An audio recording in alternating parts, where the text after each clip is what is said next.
재미와 감동이 있는 만남. 감동과 재미가 있는 만남. 오늘이 만나쇼. 오늘이 만나쇼. 김범중 목사님 편 2부가 시작됩니다. 사모님께서 나는 다 받은 것 같아라고 말을 하셨을 때 뭘 받으신 것 같다고 생각하세요? 아마도 남편 역할에 있어서 네. 어려운 시간들을 제가 옆에서 보내면서 함께 있는 그런 시간에 돌봄을 받았던 네. 또 살면서 기억나는 어떤 것들을 얘기하지 않았나 그런 생각이 드네요. 이제 사모님이 아프시게 된 그런 상황이 또 예상하지 못한 상황이었잖아요. 네. 그때 좀 하나님이 원망스럽지는 않으셨어요?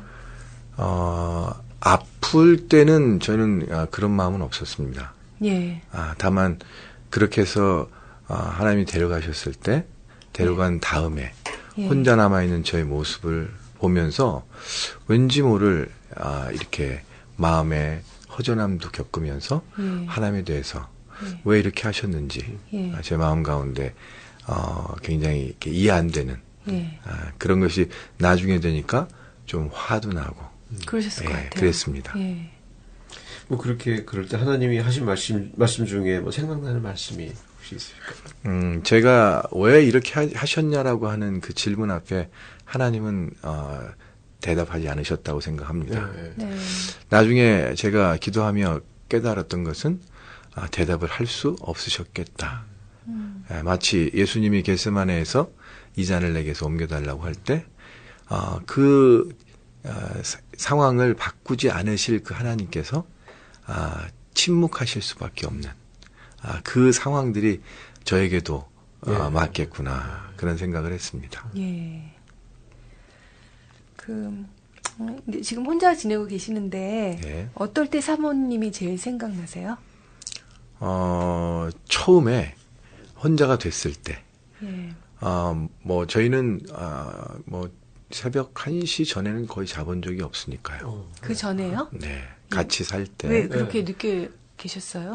그때는 뭐 이런저런 얘기로 해서 늘 얘기했고, 얘기하다가 시간이 지나면 새벽 3시고 4시고 올빼미 파이셨네요. 그랬습니다. 근데 부부가 이렇게 오래 살면 할 얘기 없잖아요. 그냥 뭐 불 꺼라 자자 이런 게 다라고도 하는데 두 분은 이렇게 대화가 많이 있으셨나 봐요? 특별히 대화가 많았던 것 같습니다. 또 같이 사역을 같이 하셨으니까 뭐 그럴 수도 있겠네요. 그런 것도 있고요. 저희 아내는 그런 얘기들을 저한테 하는 것을 참 좋아했고요. 저도 그 얘기만큼은 잘 들어줘야 된다고 생각을 했고요. 예를 들어서 제가 외국에 한 일주일이나 2주를 나갔다 오게 되면 저희 아내가 그 시간들을 잘 참고 집에서 열심히 잘 삽니다. 하지만 그 참는 이유 중에 하나는 제가 돌아왔을 때 그 일주일치 얘기를 저에게 다 해야 되기 때문에 다 적어놨다가 그래서 저는 집에 들어갈 때 문을 열고 들어갈 때 마음에 다짐한 건 내가 일주일 동안은 이 얘기를 다 들어야 된다. 이런 생각을 하고 그렇게 살았습니다. 근데 보통 남자들이 그 아내가 하는 얘기 그렇게 귀 기울여서 안 듣잖아요. 목사님은 원래 이렇게 잘 들으시는 분이에요? 잘 듣는 편이기도 하고요. 제 아내하고 얘기하는 게 저는 제일 편하고 재밌고 자연스러웠고요. 그래서 그런 아내가 떠나간 후에 제가 혼자서 있을 때 제일 어려웠던 것이 아무 말도 할 수 없다라는 거. 이런 내 마음들을 나눌 사람이 없다라는 게 제일 어려웠던 것 중에 하나입니다. 지금 사모님께 하고 싶은 말씀이 있으시다면? 잘 살다 가고 또 열심히 살다 주의 딸로 간 것에 대해서 저는 사실은 미련은 없습니다. 그만큼 하면 참 잘했다. 잘 살았다. 그런 생각입니다. 자, 그럼 분위기를 좀 바꿔서 잠시 김범중 목사님을 이모저모 아기자기 파헤쳐보는 시간을 갖겠습니다. 이름하여 네모네모 퀴즈. 저희가 드리는 질문 중에 그 네모네모에 해당하는 밑줄에 해당되는 답변을 3초 내로 해주시면 됩니다. 이것도 마찬가지로 너무 깊이 생각하실 필요 전혀 없고요. 그냥 떠오르는 대로 대답을 해주시면 됩니다. 자, 첫 번째 질문입니다. 내가 제일 잘하는 요리는 네모네모다. 김치찌개다. 나의 제일 큰 장점은 네모네모다. 큰 장점이요. 네, 뭐 장점, 여러 가지 장점 중에 내가 이건 내 장점이다 하는 것. 사람을 유쾌하게 해준다. 다음 질문입니다. 나는 네모네모 할 때 제일 편안하다. 저는 여행할 때 참 편한 것 같아요. 아이들이 네모네모한 사람이 되었으면 좋겠다. 하나님을 경외하는 사람으로 됐으면 좋겠습니다. 자, 마지막 질문인데요. 내가 제일 좋아하는 노래는 네모네모다. 이것이 가요인데 얘기해도 되나요? 그럼요. 저희 뭐 가요 부르시기도 하셨어요. 많이. 그렇습니까? 네. 예, 그럼 저는 이승철의 그런 사람 또 없을 겁니다. 네, 또 명곡인데요. 네, 가사가 저한테 참 좋은 의미입니다. 네. 가사의 어떤 부분을 좋아하세요? 죄송합니다. 저희 아내에 대한 얘기였는데요. 네. 첫 번째 가사 소절이 천번이고 다시 태어난데도 그런 사람 또 없을 겁니다. 슬픈 내 삶을 따뜻하게 해준 참 고마운 사람입니다. 이 가사가 참 저의 그 부부 관계 안에 참 정확하게 표현된 그런 부분 같아서 참 좋아합니다. 네, 너무 정말 절절한 노래네요. 자, 그럼 답변을 잘 해주셨는데 우리가 첫 번째 답변부터 좀 저희가 분석을 해볼 텐데요. 내가 제일 잘하는 요리는 네모네모. 살림을 좀 잘하세요? 김치찌개를 잘 끓이신다고 하셨는데. 전혀 살림에 소질이 없었고 하지도 않았고요. 네. 그렇게 하게 내버려 두지도 않았죠. 네. 그래서 하셨으니까. 그럼요. 그런데 제가 혼자 있게 되고 네. 먹고 살기 위해서 최근에 네. 제가 할 수 있었던 가장 쉬운 게 김치찌개였고요. 네. 그걸 배우게 된 동기는 제가 혼자 됐던 그 시기에 방송에 백종원 씨가 나오셔서 이 레시피를 막 공개하기 시작할 때 그대로 따라해봤는데 제가 만든 김치찌개가 맛있더라고요. 그래서 저도 깜짝 놀랐습니다. 그래서 첫 번째 만들어 본 게 김치찌개였습니다. 그쵸, 뭐 한국 사람들이 제일 좋아하는 요리 1위가 또 김치찌개니까요. 뭐 넣고 끓이세요? 돼지고기? 베이스를 된장 풀어서 하고요. 돼지고기하고 같이 넣어서 좀 끓인 다음에 그다음에 이제 김치 넣고 그다음에 양념절을 캐서 고추장도 넣고 고춧가루도 좀 풀어서 된장이 들어가는 게 좀 특이하네요. 네, 베이스를 그렇게 하더라고요. 설탕도 좀 넣고요. 백종원 씨가 설탕을 좋아한다고 그러더니 김치찌개도 들어가는군요. 예. 나의 제일 큰 장점은 사람을 유쾌하게 해주는 거라고 그러셨는데 사람 만나는 거 좋아하세요? 네, 아주 좋아합니다. 예. 만나서 얘기를 하면 배우는 것도 많고요. 네. 예, 또 이렇게 얘기하면서 좋은 얘기도 듣기 때문에 참 좋은 것 같습니다, 저는. 예, 근데 뵙기에는 되게 낯가리게 생기셨는데 안 그러세요? 저는 그렇지는 않습니다. 예. 사람 만나는 거 좋아하고 일부 찾아가진 않지만 이렇게 만나서 얘기한다면 좀 가리진 않습니다. 그래요? 이제 목사님께서 남을 유쾌하게 해준다고 하셨는데 또 반대로 목사님은 어떤 사람을 만나면 유쾌해지세요? 물론 재미있는 사람을 만나면 유쾌하겠죠. 그리고 가끔 이렇게 깊은 사역의 얘기를 할 때도 있지만 그거보다는 일상적인 얘기들을 어디 놀러 갔던 얘기, 뭐 이렇게 즐거웠던 얘기, 좀 이런 이렇게 비영적인 얘기할 때 참 좋습니다. 그러면 조금 오히려 우리 같이 맨날 비영적인 얘기하는 사람들은 이렇게 영적인 얘기하는 게 좀 새로운데 항상 영적이시니까 그런 이제 사적인 얘기, 생활적인 얘기가 또 이렇게 바람을 쐬주는 그런 효과도 있나 봐요. 그럴 수도 있겠네요. 리프레시가 또 되는 거죠. 리프레시가 맞을 것 같습니다. 그렇죠. 그리고 목사님은 이제 이렇게 강의를 많이 하면서 사람들을 많이 만나시잖아요. 그러니까 강의할 때도 뭐 물론 강의니까 일방적으로 드리는 것이기도 하지만 그래도 그 안에서 커뮤니케이션이 있는데 그렇게 하시는 강의도 되게 또 워낙 또 명강이시니까 거기서 만나는 경우도 좋지만 또 이렇게 개별적으로 만나는 것도 되게 좋아하시나 봐요. 네. 그리고 한번 이렇게 인연을 맺으면 네. 그 관계가 이렇게 보통 점점 더 깊어지고 네. 그 연결이 되고 네. 그래서 그 시간을 지나고 난 이후에도 그렇게 따로 만나게 되고 그렇습니다. 네. 그러니까 목사님이 나쁜 사람은 아닌 거네요. 왜냐하면 어떤 사람은 처음엔 좋은데 네. 이렇게 조금 만나보면 아니다 싶은 사람도 있는데 이게 깊게 관계를 계속 맺어 가신다고 하시니 예. 제가 느낀 대로 좋으신 분이 맞는 것 그럼 같습니다. 오늘 결론은 그걸로 하겠습니다. 전 나쁜 사람은 아닙니다. 그렇죠. 네. 나는 그 여행할 때 제일 편안하다. 네네. 네. 여행을 이렇게 이제 강의도 많이 다니시지만 주로 뭐 그런 통해서 여행을 많이 가시겠네요. 네, 그런 여행을 하다가 네. 제가 혼자 된 이후에 내가 갖고 있는 생각들을 머릿속에서 갖고만 있으면 그냥 지나가다가 사라지게 되니까 네. 나이가 이제 50을 넘어가고 하면서 제 개인적인 어떤 결정은 이제 생각나는 게 있으면 용기를 내서 그렇게 해봐야 되겠다. 제일 처음에 했던 것이 그런 여행에 대한 경험이고요. 네. 작년에 제가 프랑스에서 출발해서 스페인의 산티아고까지 가는 800km를 걷는 그 거리를 한번 걸어봤습니다. 네. 도보 여행? 예, 도보 여행으로. 혼자서요? 예. 여행을 혼자 가신 거예요? 네네네. 그래서 배낭을 메고 또 그런 매일 35km에서 40km를 걷고 그러면서 지나가면서 참 여러 가지 생각도 하고 외국의 사람들도 많이 만나고 그러면서 참 그 여행이 인상이 굉장히 남고요. 참 좋았던 기억이 있습니다. 그렇겠네요. 그럼 하여튼 그런 어떤 목적을 가지고 찾아가는 여행도 있고 뭐 그냥 훌쩍 떠나서 이렇게 가보기도 하고 네. 또 이제 뭐 또 프리하시니까 더 많이 다니실 수도 있고 그러신가요? 네, 혼자 된 사람의 특권입니다. 네. 자, 아이들이 하나님을 경외하는 사람들이 되었으면 좋겠다. 네. 이건 뭐 목사님께 여쭤보면 나오는 정답인데요. 네. 삶의 어떤 여러 다양성이 있지만 그래서 아이들이 많은 경험들이 있겠지만 그래도 중심은 잃지 않았으면 좋겠다라는 거고요. 부모의 마음이 다 똑같지 않겠습니까? 예. 네. 이 아이들은 이제 아까 28살 아들이 딸이 26살이라고 했는데 아직 결혼 안 했죠, 둘 다? 네, 둘 다 미혼입니다. 네. 어떤 친구들이에요?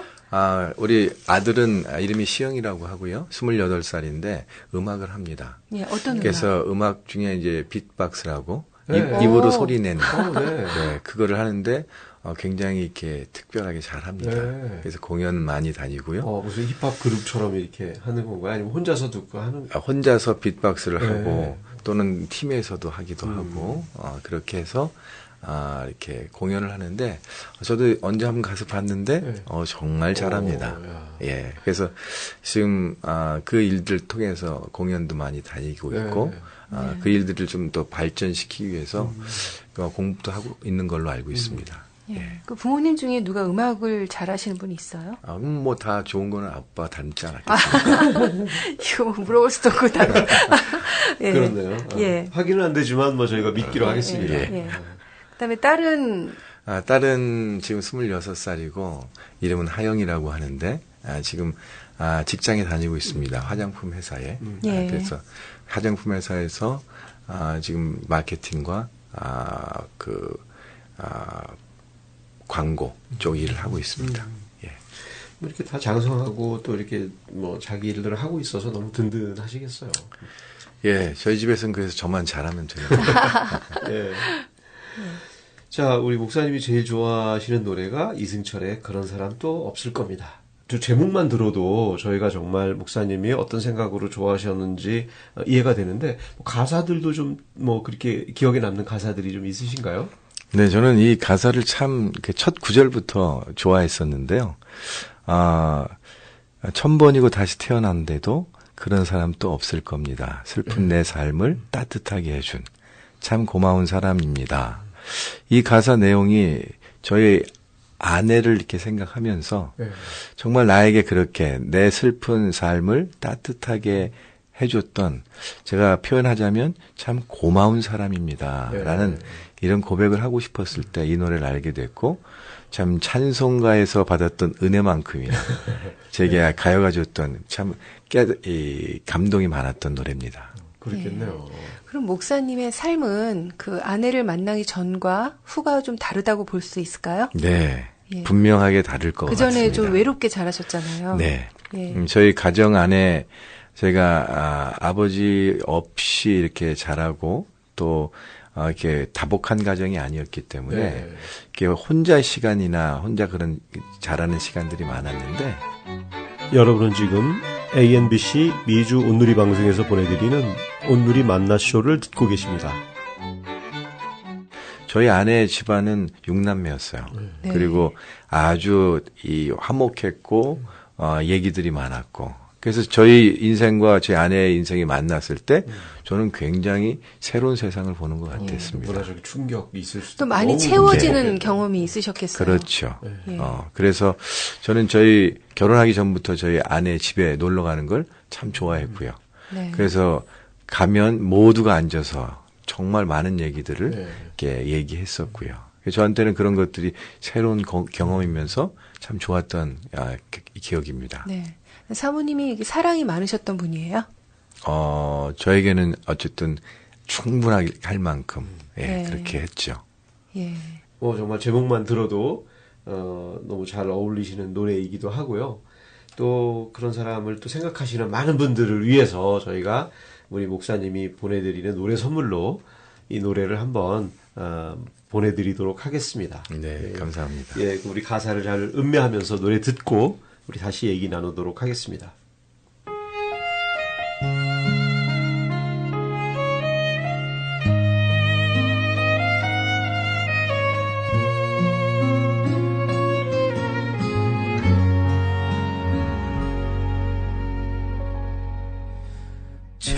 천번이고 다시 태어난데도 그런 사람 또 없을 테죠. 슬픈 내 삶을 따뜻하게 해준 참 고마운 사람입니다. 그런 그댈 위해서 나의 심장쯤이야 얼마든 아파도 좋은데 사랑이란 그 말은 못해도 먼 곳에서 이렇게 바라만 보아도 모든 걸 줄 수 있어서 사랑할 수 있어서 난 슬퍼도 행복합니다.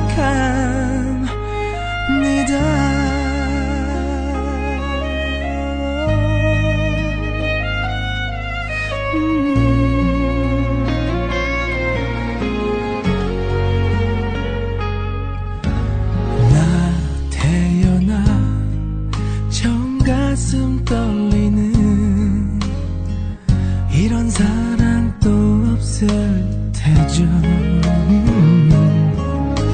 몰래 감추던 오랜 기억 속에 단 하나의 사랑입니다. 그런 그댈 위해서 아픈 눈물쯤이야 얼마든 참을 수 있는데 사랑이란 그 말은 못해도 먼 곳에서 이렇게 바라만 보아도 모든 걸 줄 수 있어서 사랑할 수 있어서 난 슬퍼도 행복합니다. 아무것도 바라지 않아도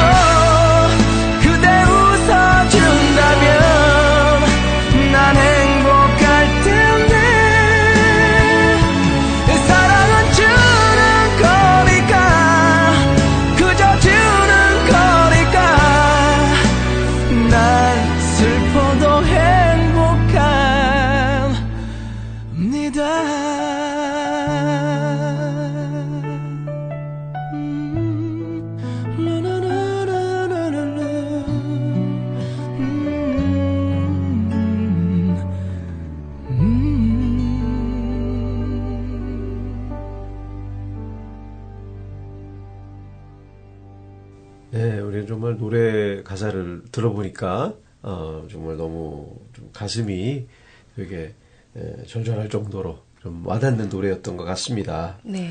예, 이어서 이번에는 정말 목사님이 계속 강의하고 계시는 그 묵상에 대해서 저희가 좀 얘기를 나눠보려고 합니다. 우리 DTS에서 묵상을 강의하고 계신데, 묵상 강의는 처음에 어떻게 시작을 하게 되셨어요? 처음, 서울에 있는 한 교회 청년부에서 예. 그 묵상 강의를 요청을 했고요. 그래서 가서 정말 첫 번째 떨리는 마음으로 그렇게 강의를 하면서 시작을 했는데, 그 이전에, 저희가, DTS 훈련을 저도 처음에 받으면서 묵상이라는 강의를 듣고 그렇게 시작을 해오면서 참 오랜 시간 동안 깊이 있게 하나님을 만났고 또 그런 과정 중에 얻었던 깨달음과 그 경험들을 그때 강의를 하게 되었던 것 같습니다. 그럼 이제 묵상 강의 이전에 그 묵상에 대하여 깊이 들어가시게 된 계기가 있을까요? 그 훈련을 통해서 묵상이라고 하는 과목을 듣게 됐을 때 저한테는 굉장히 새로운 차원의 하나님께 나가는 방법이라고 생각했습니다. 저희 때는 묵상이라는 것이 그렇게 보편화되지 않았었기 때문에 옛날에 하셨으니까. 그렇죠. 그래서 그때 이렇게도 하나님을 알아가고 성경을 이렇게 깊이 있게 볼 수 있는 거구나라는 생각을 하게 됐고, 그래서 정말 처음에 열심히 아침마다 주 앞에 나가서 묵상했었습니다. 그 묵상을 한마디로 정의한다면 뭐라고 정의를 할 수 있을까요? 하나님의 친밀감을 위하여 나아가는 통로다, 이렇게 정의할 수 있을 것 같습니다. 그 묵상을 큐티라고 생각하면 될까요? 아니면 좀 다른가요? 큐티에 대한 이해가 제가 잘 많이 없지만 제가 하는 묵상의 어떤 핵심의 키포인트가 있다면 주님의 인도함을 받는 거예요.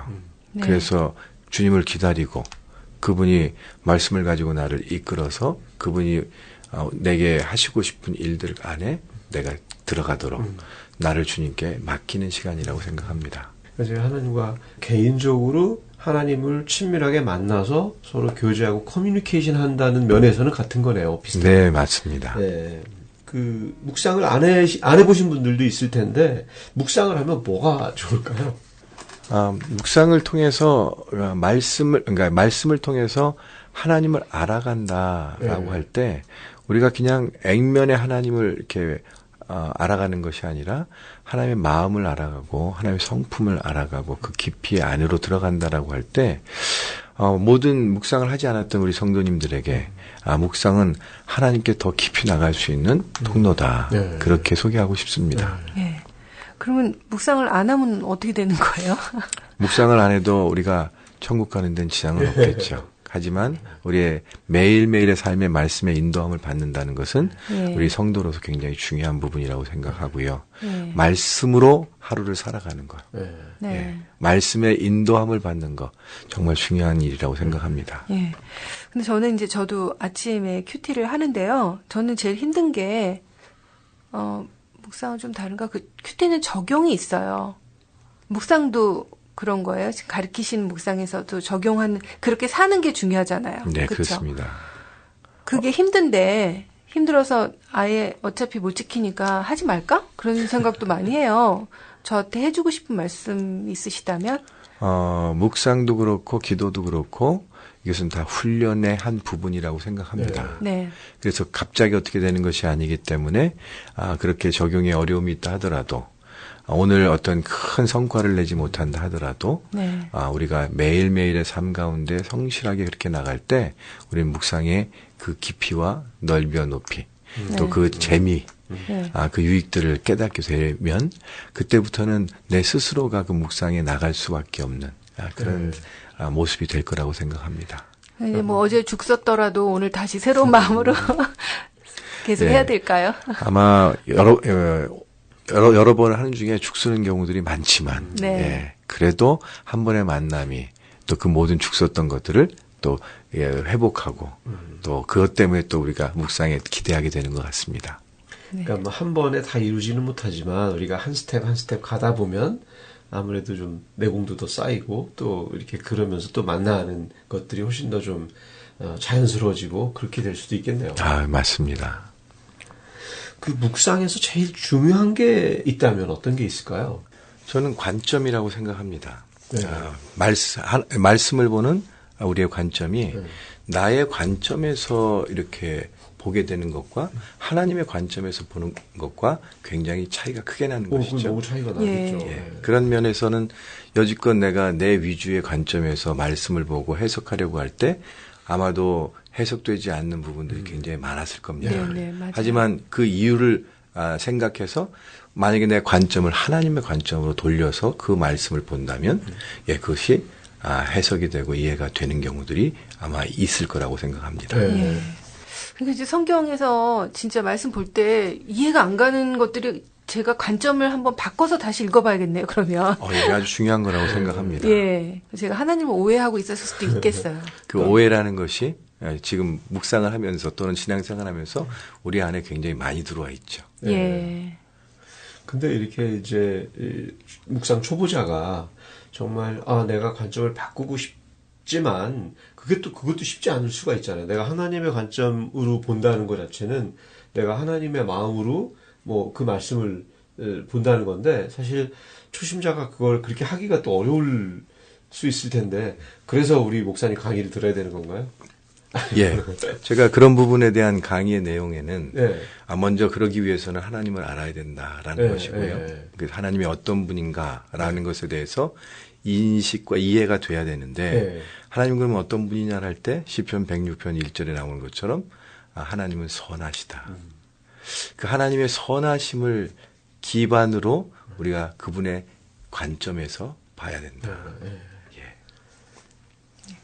그럼 묵상에도 잘못된 묵상도 있을 수 있을까요? 네, 묵상의 대상의 문제라고 생각합니다.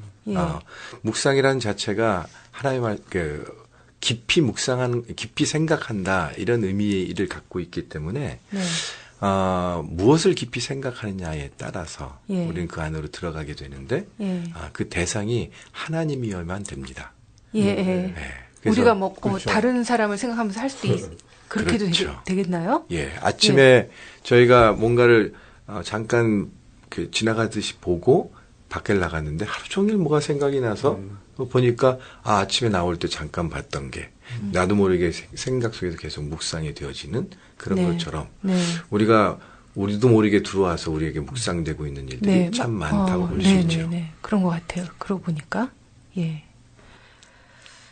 자, 다음 질문은 아까 하나님은 선하시다고 말씀을 하셨는데요. 하나님은 정말 선하신 분이신가요? 저는 이제 목사님이 특히 하나님이 선하시다고 말씀하신 것에는 목사님 이제 어린 시절부터 최근까지 힘든 일 많이 겪으셨는데 목사님이 고백하는 하나님은 선하시다. 이것이 어떻게 생각하시는 건지 좀 궁금해서요. 그 선하심은 믿음이라고 생각합니다. 그래서 우리가 그 하나님의 말씀을 보면서 하나님이 그 선하시다라고 하는 그것을 우리가 믿는 것이죠.